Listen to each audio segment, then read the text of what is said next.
Sahana vavatu Sahanau bhunaktu Saha viryam karavavahai Tejasvinavadhitamastu ma vidvishavahai. Om Shanti Shanti Shanti. Samasta jana kalyane Niratam karunamayam Namami Chinmayam Devam Satgurum Brahmavidvaram Satgurum Brahmavidvaram. We had seen the first valli of Kathopanishad, which is called as Adhikari valli. If you read Prakarana Granthas like Tattva Bodha, all the qualifications needed for a student of Vedanta will be given directly. Kathopanishad is applied learning. It is given as a story, you have to work it backwards. We have to look at the story and understand what is Viveka, what is Vairagya. These are fourfold qualifications which are very oft quoted in Vedanta. Qualifications that will help us receive the knowledge of Vedanta well, retain the knowledge of Vedanta well, and recollect the knowledge of Vedanta well. We had discussed this in Sahana Vavatu. When we say Tejasvinau Adhitum, Tejasvinau means what? I should be able to receive Vedantic knowledge, retain it very nicely, and when I need it in life, I should be able to recollect and benefit from it. These three will happen when a person's sadhana chatushtaya is very rich, sadhana chatushtaya is very well ripened. Chatushtaya means 4. Sadhana means qualification. Fourfold qualification needed to benefit from Vedanta. If at any point I feel I have studied Vedanta, but I am not seeing the result of Vedanta in my life, then our scriptures very silently tell us, go back to sadhana chatushtaya. Puja Guruji humorously would say, in our car we have dashboard, right? It shows us how much is your gas, how much is your tire pressure, dial is there. If fuel is empty, that means something to be concerned about. Go and fill it up. Like that he would say, all the qualifications, mentally we should have dials. My dispassion, empty or full. Discernment, 0 or 100%. If it is less, I have to increase it. This sadhana chatushtaya is not to stop anybody. It is to make sure that we actually reach our goal. For example, if somebody wants to climb Mount Everest, they come to that instructor, they say, I want to climb Everest. What will the instructor ask? What are your qualifications? Can you breathe easily at 7,000 feet? Do you know the basics of mountaineering? Or is this your first hike? You want to climb Everest as your first hike. If there are some qualifications, then he will say, you can come. So he is asking qualifications not to stop him or to just allow few people to come, others to not come. He is asking qualifications because he wants him to actually reach the top. Like that, sadhana chatushtaya is asked so that we can actually gain moksha. Not only study Vedanta, but also benefit from Vedanta. In the case of that person who wanted to climb Everest, if he is preparing to climb Everest, does he have to separately strive to get good health? Or is his preparation to climb the Everest inclusive of good health? It is inclusive. Because he will be made to eat healthy food. He will be made to do regular hikes. He has to go to the gym, prepare himself. So if his goal is that, good health is a byproduct. He doesn't have to separately strive for it. In the same way, if we become sincere students of Vedanta and we strive to develop sadhana chatushtaya, success in material world is a byproduct. This person doesn't have to separately strive to develop those qualities. So much so that every role that he plays in life, as a mother, father, husband, wife, son, daughter, at work, whatever it can be, all roles will become meaningful if this person has sadhana chatushtaya. I had shared this with you all earlier. In India, they have the civil service exam, the administrative cadre, civil service exam. One of the subject is ethics. If you look at the curriculum of ethics, you will find sadhana chatushtaya there. Because they are teaching them how to enter a system, survive in the system, and thrive in the system. They might be the most brilliant minds, but they have to work with somebody who is there only for 5 years. Some politician will be there. Now if you get frustrated, he says, that is not going to help us too much. So to allow that person to thrive, the teaching given is of ethics. The reason I am sharing this is sadhana chatushtaya is a broad topic, very applicable topic to our day-to-day life. We should not make it as an academic exercise. If you read many texts, definition will be given. We can memorize it also. What is Viveka? Nitya nitya vastu viveka hai. What is Vairagya? Iha amutra phala bhoga. Viraga vairagya hai. But definition by itself doesn't do us any good. We have to reflect on each of these sadhana chatushtaya and strive to develop these qualities. So the way we are going to discuss this now is, we will look at each one separately. Again, we will go back to first value of Kathopanishad and see how Nachiketa portrays the sadhana chatushtayas. Page number 63 of your new book, Gurudev has given the brief introduction. He has not elaborated, but we'll see some more points.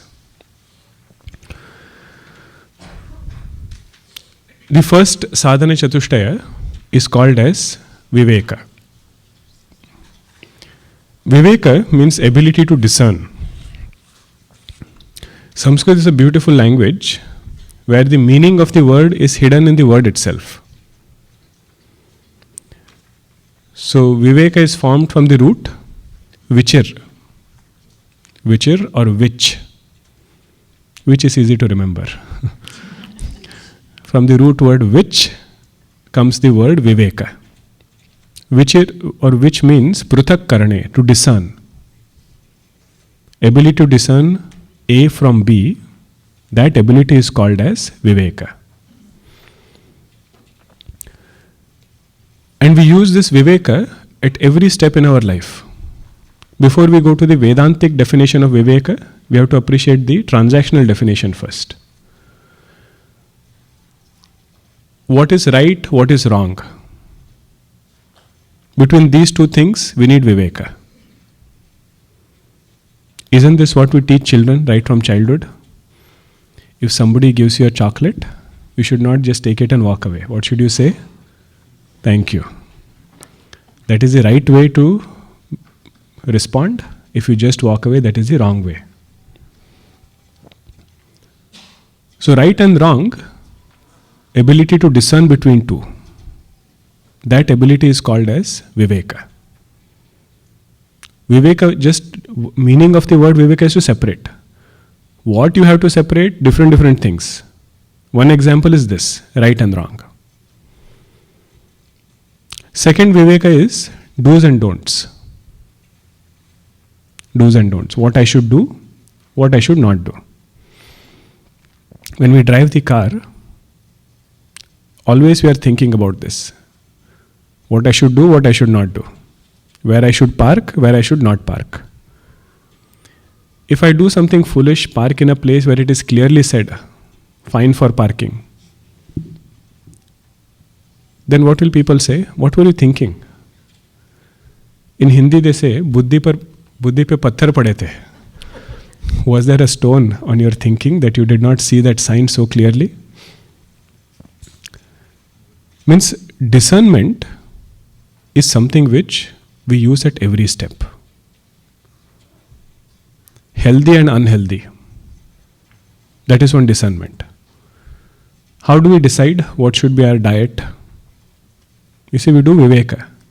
If I eat this, what is the consequence? If I eat option B, what is the consequence? Like this, when a person does Viveka in his transactional life, Vedanta tells him we also have to do Viveka in spiritual life. What is the Viveka in spiritual life? He says, look at the BMI chart. There is one thing which is eternal. Other than that, everything else is ephemeral. Om, that truth, is eternal. Other than the truth, Om, everything else is ephemeral. Body, mind, intellect, object, emotions, thoughts. In particular, body, mind, and objects outside.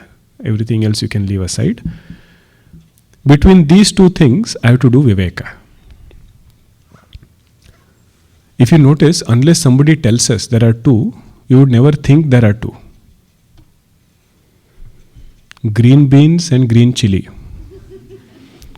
Very dangerous combination. Both look similar. If you don't know they are two, we will end up eating the wrong thing. What do we need there? Viveka. Discernment between A and B. In fact, that is the beauty of Viveka. Whenever things are mixed up in such a way, if you are still able to separate it, then we say this person's Viveka is good. If both things are distinctly available, nothing great in doing Viveka. Sometimes children mix those different color balls in a bag. Now those balls are so easily separable. You can separate blue and green if two colors are mixed. But let us say sugar and sand or sugar and salt get mixed. Then you need finer Viveka. Goswami Tulsidas gives this example. We should be like an ant, he says.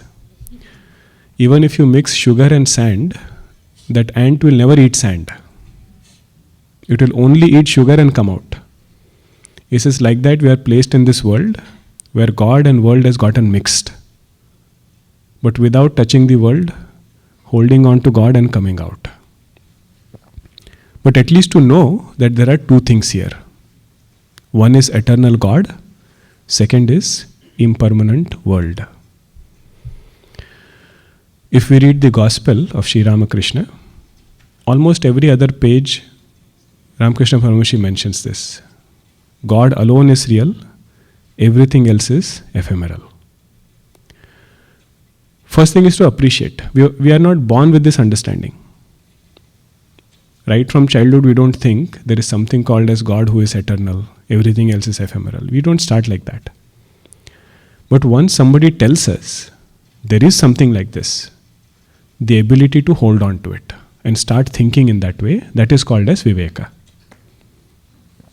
It is also called as Viveka Samarthya, ability to do Viveka. We might not have the conviction yet.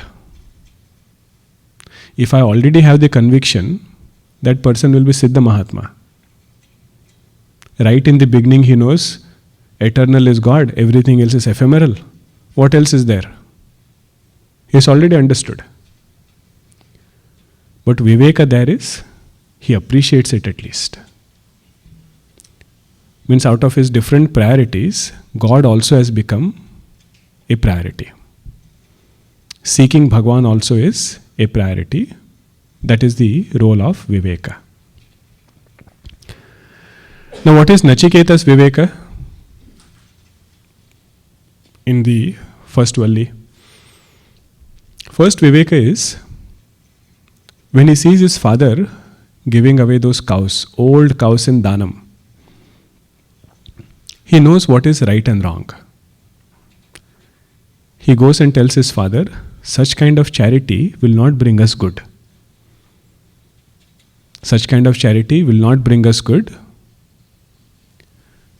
We all have to reap the results of our actions.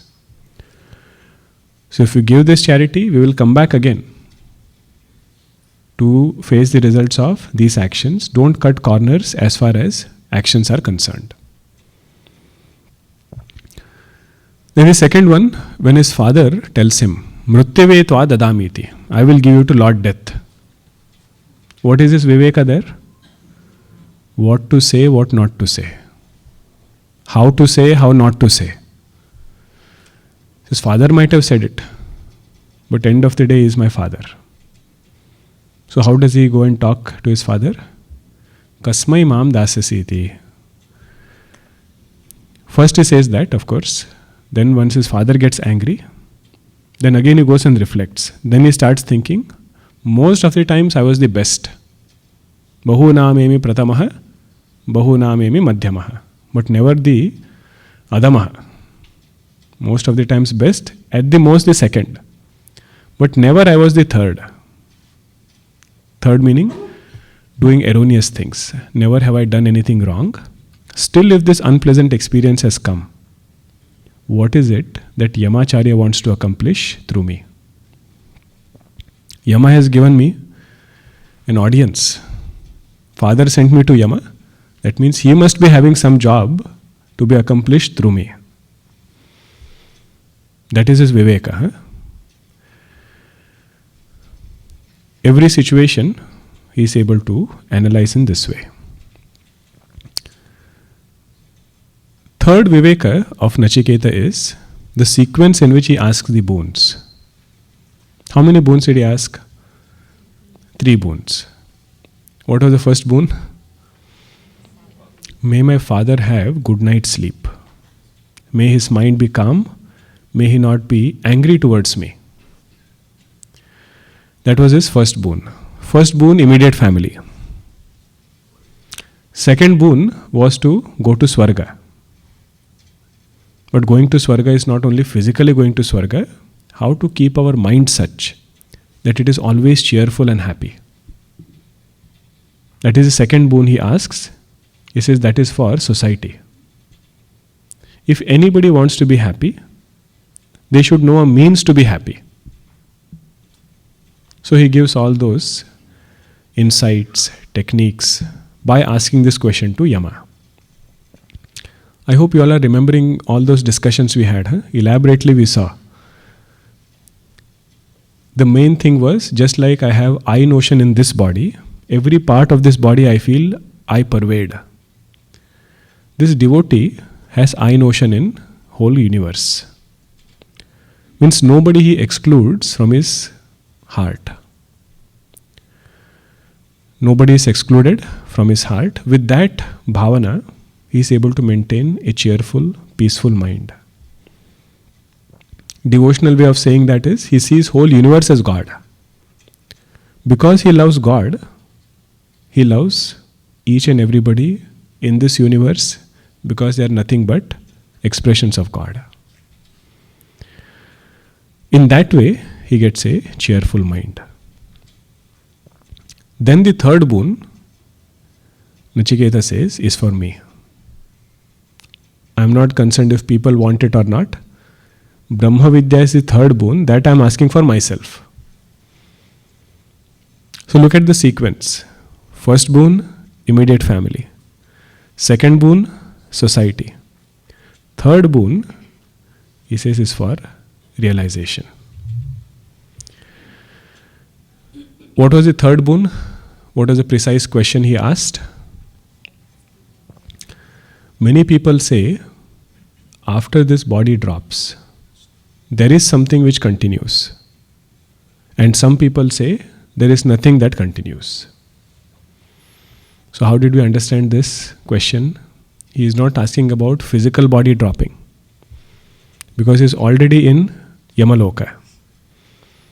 What he is asking is, when conditionings are dropped, does something remain after dropping conditionings, or nothing remains after dropping conditionings? Means he is asking about that eternal truth. What is the nature of that eternal truth? What is its relationship with the conditionings? That is Viveka, between eternal and ephemeral. Through that question, we have to appreciate how he is showing the virtue of Viveka. Now, there was a question: how is Nachiketa asking this question to Yama?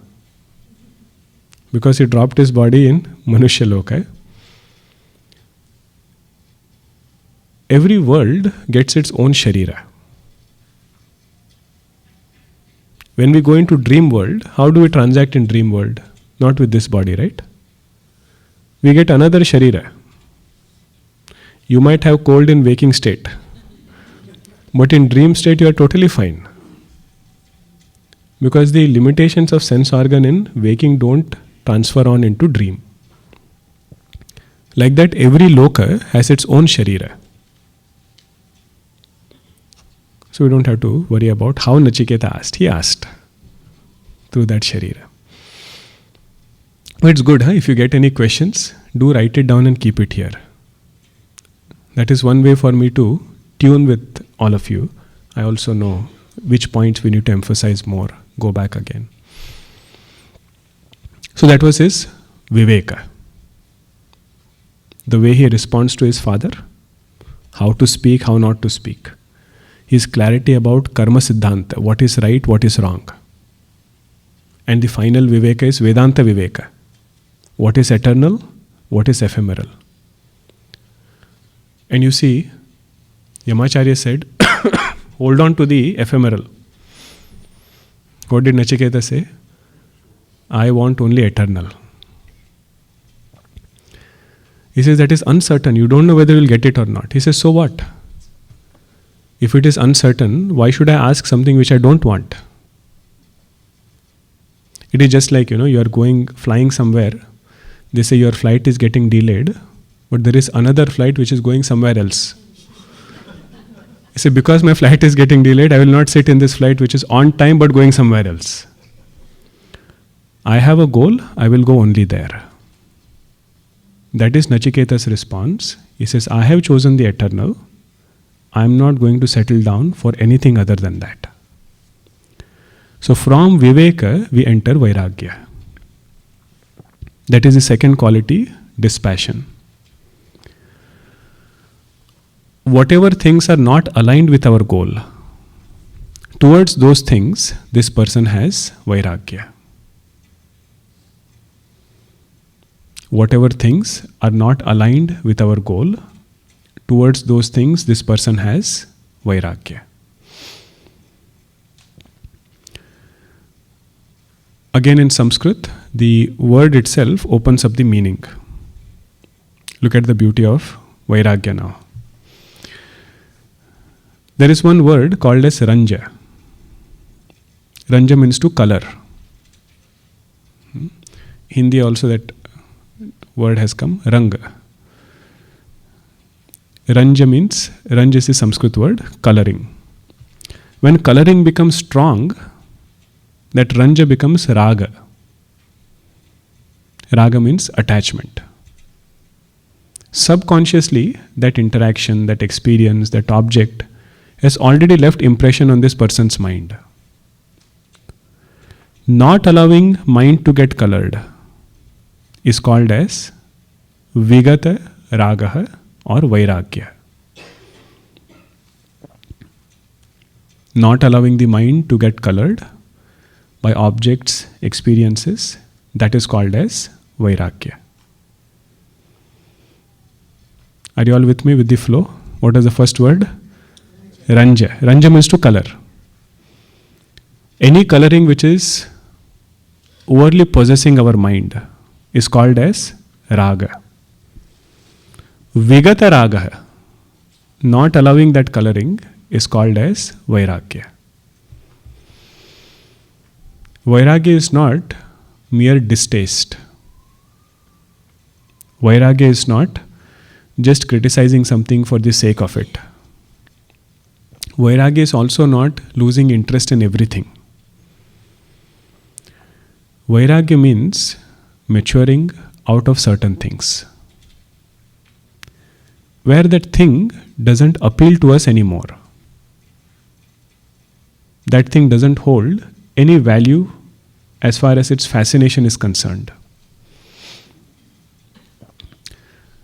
One traditional example for Vairagya is Vishwamitra Rishi. You all know his story, how it goes. He starts as Raja Kaushika. One day he goes to Vasishtha Maharshi's ashram. Vasishtha Maharshi had a cow, Kamadhenu. She was a wish-fulfilling cow.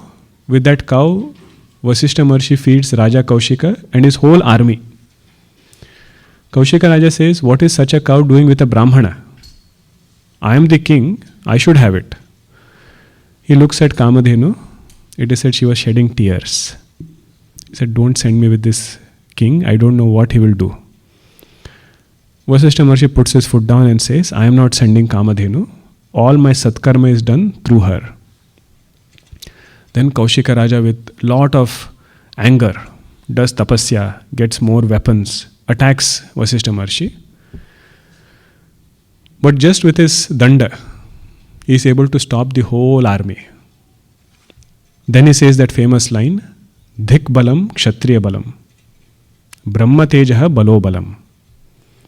He says this kshatriya balam with weapons and all is no match in front of the brahma teja which a person can get through tapasya. Then he does tapasya, lot of tapasya, more tapasya, just to get that title of Brahma Rishi. Vasishtha Maharshi is Brahma Rishi. I also want to be called Brahma Rishi. But world is such, whatever you demand, you will not get. He would do tapasya, people would come to his kutir, praise him also. You are such a great Rishi. Who is there, a Raja Rishi like you? When he heard Raja Rishi, he would flare up. What did you say? Raja Rishi? I am a Brahma Rishi. Right when he would get angry, his tapasya would go down. Again he would do tapasya. Like this it went on. Finally one day he was walking in front of Vasishtha Maharshi's kutir, where he overheard Vasishtha Maharshi telling, "This Vishwamitra Rishi is such a great tapasvi. He is a Brahma Rishi. Unnecessarily he is having this animosity towards me, and people also keep calling him Raja Rishi. He is Brahma Rishi only." Then his heart transforms. He surrenders to Vasishtha Maharshi. Both of them become Guru of Bhagwan Rama. Finally, one day he calls Bhagwan Rama, takes him for the trip. Lakshmanji, Bhagwan Rama. This was the first time he gives all the weapons to him and composes the most famous Kausalya Supraja Rama. At that time he says, it is said he looks at those weapons and smiles. He says, "Where was I? Whole tapasya I did for these weapons, and today you see the relevance of it. Immaterial." He says, that is Vairagya. Whatever we strived hard for and got, at some point, this person matures in such a way, he loses importance for those things. That is the meaning of Vigata Ragasya Bhava. Vairagya doesn't mean only criticizing that thing. Anybody can do it. Oh, all these weapons, who wants it? First of all, I should have it, then only I can criticize. Gurudev would say this. If you come to Krishnalaya, in those Gita talks he says, beautiful ashram is there. You come here 1 week, enjoy it, and while going you tell, I am very happy, all the volunteers are doing very good work. This Krishnalaya ashram, I give it to you. He says, sir, it doesn't belong to you. You can give up only that which belongs to you. So Vairagya is towards those things which first belongs to that person, but he has matured out of it. Neither is he having fascination for those things. But the question is, how do we get Vairagya? Unfortunately, it is not available anywhere. You cannot order it on Amazon, get it outside. Best way to get Vairagya is developing more love for God. More a person becomes devoted to God, to that extent, the hold of the world loosens upon that person. Without this higher thing to hold on to let go of lower is not easy. If a child holds a knife by mistake, how does a parent free that child from that knife? Not by pulling it, giving it a chocolate. You give something the child likes, you will leave this, hold on to that. So unless I find something sweeter, to let go of the taste from the world is almost impossible. And we should not get afraid also. If I suddenly lose taste in everything, all relationships, what will happen? He says we'll be more mature in dealing with all of it. I remember when Swamiji was sharing, he was in Kanpur. One devotee, one Amma, very, very sincere, served Gurudev whole life. And towards the end of her life, when she was, growing older, had some health issues, very severe health issues, could no longer come. So he said, I will go and meet her, went to meet her. Naturally, when you meet somebody who is ailing, where do you start? How are you? How are you feeling now? What happens? She answered in 5 minutes. Then she said, Swamiji, these questions everybody asks. You don't come very often. Please let us do some satsang. He said, that day I realized what is the power of devotion. If love for God increases, even attachment to this physical body reduces. So much so that this devotee is okay with whatever God does. So Vairagya to come, the first and the most effective way is love for God. There are like two doors, one door is world, another door is God. You cannot move towards both simultaneously. More I move towards the world, further I am from God. More I move towards God, further I am from the world. That is one way. Second way is what we saw in the morning class. What did we see? Two things to cut sankalpa. Yathartha darshanam, anartha chintanam. Yathartha darshanam means knowing the nature of thing as it is. When that happens, Vairagya comes. At least we don't get totally colored by that thing and caught up in that thing. Sometimes when we want to buy a car and we really want a particular car, every other car looks to be the same model. Have you noticed it? Wherever you see the same car going. But if somebody tells you, everything is good with this, but road noise is a lot. You sit inside, you can barely hear the other person speak. If Yathartha Darshanam happens, you think the same fascination will be there? Somewhere it will get hit. Like that, for every object, Vedanta invites us to do Yathartha Darshanam. What we think it is and what it really is. He says, in that there is a lot of difference. We might think it is here, but you actually see where it is. One defect which is tied with every object is impermanence. Impermanence in the way it is, of course it is going to perish, but what it is today, tomorrow it will not be the same thing. With all these things, Yathartha Darshanam, he says, develop Vairagya. How many of you are attending the second class as your first class? You didn't come for the morning. Okay, many of them are there. Because some example that I share in the morning, I don't know if I have to repeat it or just keep moving on. There are half who have heard it, half who have not heard it. But anyway, few things I will repeat so that at least it clarifies the point. So Yathartha Darshana means knowing a thing as it is, either with physical body, whatever things we start analyzing, knowing the nature of it. Anartha Chintanam means understanding the consequences. What is the consequence of this particular object? If that becomes clear to me, then Vairagya comes towards that object. Puja Guruji would give an example of milk with poison. If somebody tells, even a child jokingly tells, I saw something fall into that milk. When you were gone, it was there.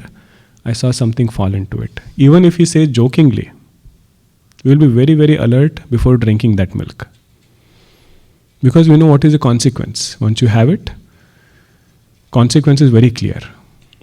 But unfortunately, for several objects, for several things that our mind runs after, the consequence doesn't become very clear. So if a person can do Anartha Chintanam, then Vairagya is possible to come for that person. 3 things we saw. First one was love for God. Second was Yathartha Darshanam. Third was Anartha Chintanam. Anartha means you know, right? What is Anartha? Calamity. Calamity or destruction that it is going to bring.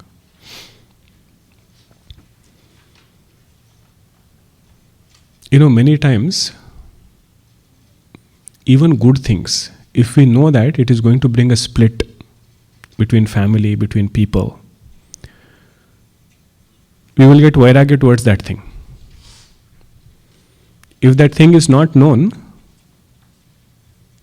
then a person might get fascinated by it. But if somebody tells him, and he has faith in that person, that this thing, it looks good, but if you bring it, it is going to bring anartha. Then towards that thing, he will have Vairagya. Why do we need Vairagya? Because our goal is to turn attention to the self. If mind is too caught up with the world, it is almost impossible to think about anything but the world. So as far as Vedanta is concerned, this is the quality we need. Now what is Nachiketa's Vairagya in Kathopanishad? The last portion. When Yamacharya offers all these temptations, what all did he offer? Have land, have wealth, good family, long life. What did Nachiketa say? He says, I know the reality of all these things. Yathartha Darshanam I know. No matter how long that life is, it is never going to appear long enough. And you say, my position is permanent. Your own position is impermanent. Until you are there, I am there. You change, first thing to be changed will be me. He says, what are we seeking as a goal? That goal cannot be impermanent thing. In Viveka, we made 2 columns, right? Do's and don'ts, right and wrong, healthy, unhealthy. This is worldly Viveka. Then the 4th one was eternal, ephemeral, or real and unreal. This is Vedanta Viveka. Towards the 2nd column, having Vairagya. After having done Viveka, having known what is right, what is wrong, Vairagya should come towards what is wrong. Not for the 1st column. Huh?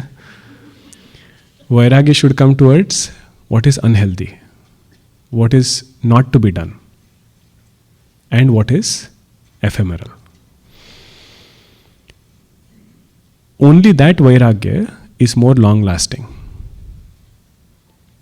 If a Vairagya is born out of an impulsive decision, impulsive action, that Vairagya will not last. So that is Nachiketa's Vairagya. Several things were offered, but he said, none of these things are my goal. 2 done, Viveka and Vairagya. Now third one, there is a small trick here. Although they say 4-fold qualification, under third one they have packed 6. So there are total 9 actually. Shamadi-Shatka Sampatti. 6 inner wealth, which we need to be happy in life first. Of course we need it for Vedanta. So what are the 6 things? First thing is called Shamaha. Shamaha is different from Kshama. Sometimes both sound similar. Somebody asked me recently, Shamaha doesn't mean forgiveness. Kshama means forgiveness. Shamaha means quietening the mind. We have heard the word Shankaraha. What is the meaning of Shankaraha? Sham karoti iti Shankaraha. One who brings quietness to the mind, that Bhagavan is Shankaraha. So Sham means calming down. If you want a very practical definition of Shamaha, this person's mind never becomes irritable easily. Means he has developed his personality such, never gets an irritable mind. In trucks they write sometimes behind, highly inflammable. Right? Sometimes our mind is like that. Highly inflammable. Anything is sufficient for flaring it up. So this person has done sadhana. If he has shamaha, means his mind never becomes irritable just at the drop of a hat. Mind has a unique ability, If you don't watch it, if you are not careful, it will go in a storm. It might be very simple topic. It will start as a small topic, but it will keep going, and that innocent looking wind will turn into a tornado. And that kind of a mind becomes a Rakshasa. Who is that Rakshasa in Bhagavatam? Trunavarta. See, Gurudev would call Puranas as poetic philosophy. Trunavarta, how did he come? Came as a tornado. Yashodaji was holding Bhagavan Krishna, and suddenly he becomes heavier. Little more heavy. So heavy that she cannot hold him anymore. And she has no clue what's happening. Suddenly everything is getting blinded. And when the dust settles, she sees a little Kanhaiya holding the neck of Trunavarta. Finishes Trunavarta. The symbolic meaning of this Leela is that Trunavarta represents storm of the mind. Truna means blade of grass. Avartha means which will take it away. If that blade enters that storm, that tornado, where it has to come out is not in its hand. Wherever it gets thrown off, there it will get released from that storm.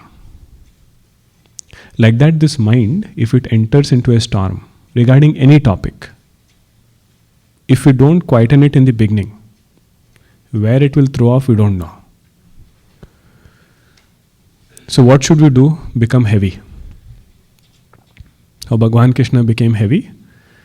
Become heavier in terms of our conviction. No matter what the mind says, refuse to cooperate. Non-cooperation movement. You say, you put whatever you want, you bring, but I am not going to enter this. And gradually we realize it loses its power. So that ability of the mind not to get caught up in a storm is called as Shamaha. Gurudev has written a series of articles called as Kitchen Vedanta. In one of our ashram, they have put it in the whole kitchen.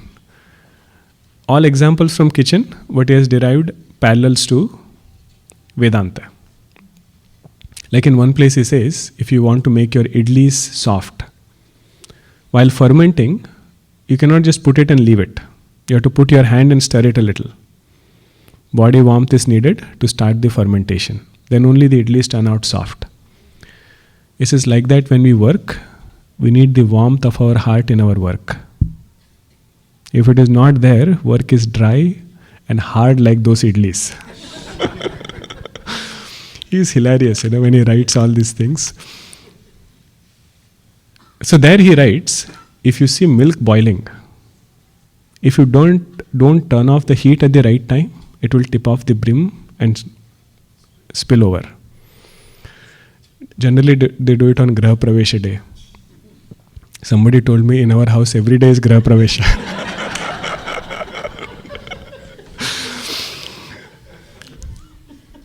That turning off the heat at the right time, that is Shamaha. If we don't do it, then this mind takes off. Now, what is Shamaha when it comes to Nachiketa? The first Valli that he did, that we studied. Nachiketa Shamaha is again regarding father's Dhanam. His response in that state covers all Sadhana Chatushtaya actually. Many of the Sadhana Chatushtaya. He saw father is doing something wrong. And sometimes when we see something wrong, we get so frustrated. Why is this happening wrong? But his response is, he is my father. Even if he is doing this wrong, he said, I should respond to him in a different way. That is where he says that line, Kasmai mam dasyaseti. Whom are you going to give me? Means start paying attention to what you are giving. Even later when his father says, Mrityave tva dadamiti, I will give you to Lord Death. What does he do? Goes and reflects. Before he says anything, he will reflect, then he will come and say. That is Shamaha. Entire first Valli, if you see, just look at Nachiketa's mind and see how composed he is. Nowhere you will see any sense of anger. Even when he fasted for 3 days, Yamacharya came, the way he starts talking as though it is just another day. That is Shamaha. And we'll realize all these qualities are interlinked. More we have Vairagya, easier it is to practice Shamaha. If we are too opinionated about any topic, regarding that topic, to pull our mind back is very difficult. For example, if you are discussing something on literature, some book is there. You had some view, I had some view, and we had some heated discussion. Now that literature, neither you have strong opinion nor I have strong opinion. Very easy to pull our mind back, forget it. But let us say we were discussing politics. You had one view, I had another view. And we entered into heated discussion. Then you try Shamaha. It gets even more difficult. In those areas where our Vairagya is weak, to pull mind back from those objects is difficult for a sadhaka. As Vairagya increases, effortlessly we can pull back.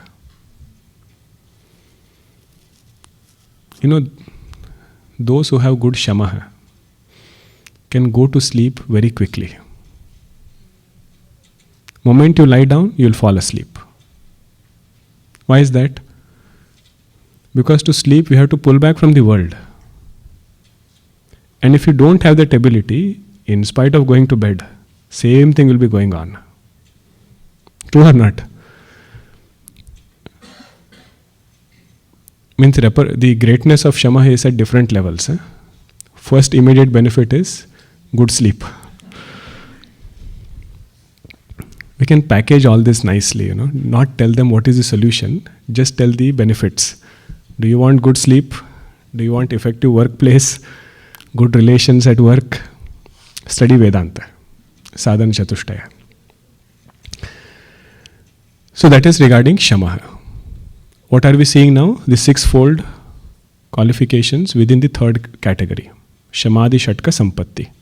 First one was Viveka, second was Vairagya, third is the six things. First was Shama, second is Dama. Dama is a very interesting quality. Although ideal is our mind should never lose balance. Mind should never lose its composure, calmness. That is the ideal situation. But we don't live in an ideal world. There are times when mind loses its composure. Who controls sense organs? Mind. If mind has lost control, can sense organs stay in control? What do you say, yes or no? Vedanta says yes. It can still stay in control, provided we have trained these sense organs to behave in certain ways. One guard is standing at mind level. He can quieten the mind down at the right time. Second guard is standing at sense organ level. If that sense organ guard is strong, even if mind guard could not stop the mind from flowing out, the sense organ guard will make sure that this disturbed mind doesn't spill out into transactional life. Transaction is not soured just because mind has lost control. It could be anything. One example we'll take is speech. Now it might happen that mind is very agitated. But if this person makes a resolve, no matter how much agitation is there, I will never raise my voice. This person makes a resolve, I will not use certain language. Now mind is still angry. What saved him? Dama. And this quality, we use it in our day-to-day life, day in and day out. Many people share whenever they are in a meeting with a client. Now we might have our own ideas about what we want to tell. Other person doesn't value it at all, has totally different ideas, says so many things about all the good things that you have said. Now mind might be very agitated about that person. But if you are able to transact without allowing it to reflect in our transaction, allowing the agitation to reflect, that ability is called as Dama. In fact, that is what makes a person good in whatever he is doing. Right? If everybody was nice, everybody was good, where is his skill getting tested? This is a situation where the person in front is totally against. At that time, he doesn't allow his mind to reflect into vyavahara. It's a great ability, great quality for all happy surroundings, starting from family. If everything that comes to mind, we end up saying, you say it will take only few days to create all enemies. Bhagwan fortunately has given us this ability. He says mind might say whatever it wants. Vyavahara should be according to dharma. Ideal is Shama and Dama should go together. Dama doesn't mean only when mind is disturbed, Dama will work. Shama also we need. Mind should be calm. Along with that, Dama should be there. What is Dama in Kathopanishad? Nachiketa's speech. That one speech of his has several qualities included. Shama also he has, but Dama according to his role, according to his position. I had shared one quote, I think it was Hanuman Chalisa time or something. That quote said, "We are slaves of the words we have spoken and masters of those we have not." We are slaves of the words we have spoken, masters of those we have not. What does it mean? It means if Dhamma is not strong, so many things we might say, either in family or to elders, and later on regret. Like in the case of Nachiketa, he said, "This was my father." Whatever he might have said, I should not have said it in that way. Means if Nachiketa had flared up, said something to his father, this guilt would have been there later. But Dhamma is that which will save us from such guilts. 4 we saw. I thought we will cover all 6 today, but I think it is good to just reflect on each one. It doesn't keep coming often, but whenever it comes, it's a very practical topic. Our dials have to be fine-tuned. I had mentioned in the morning session also, today is a very auspicious day. You noticed all our bhajans were on Bhagwan Rama today, which is very nice themed. The Prana Pratishtha of Bhagwan Rama in Ayodhya. Puja Swamiji has guided all of us, Swami Swarupananji, that we should observe it in a very sacred way. If we can visit somewhere, be part of some celebration, well and good. But if not, we have to invoke Bhagwan in our heart. Those who can watch the live telecast, take the joy of the whole arrangements which are done. The one that they had done previously, I think it was the foundation or something, 2 years back. Even that was very nicely done. We didn't get to go there, but sitting here we felt as though we were there. The telecast and everything. So encourage all of you to do that. And some chanting, Parayanam to your best ability. Ram Raksha Stotram, if you know, that is one good Stotram to chant. Hanuman Chalisa, the one which is most popular, we can chant. Jai Shri Ram. Om Purnamadah Purnamidam Purnat Purnamudachyate Purnasya Purnamadaya Purnameva Vashishyate.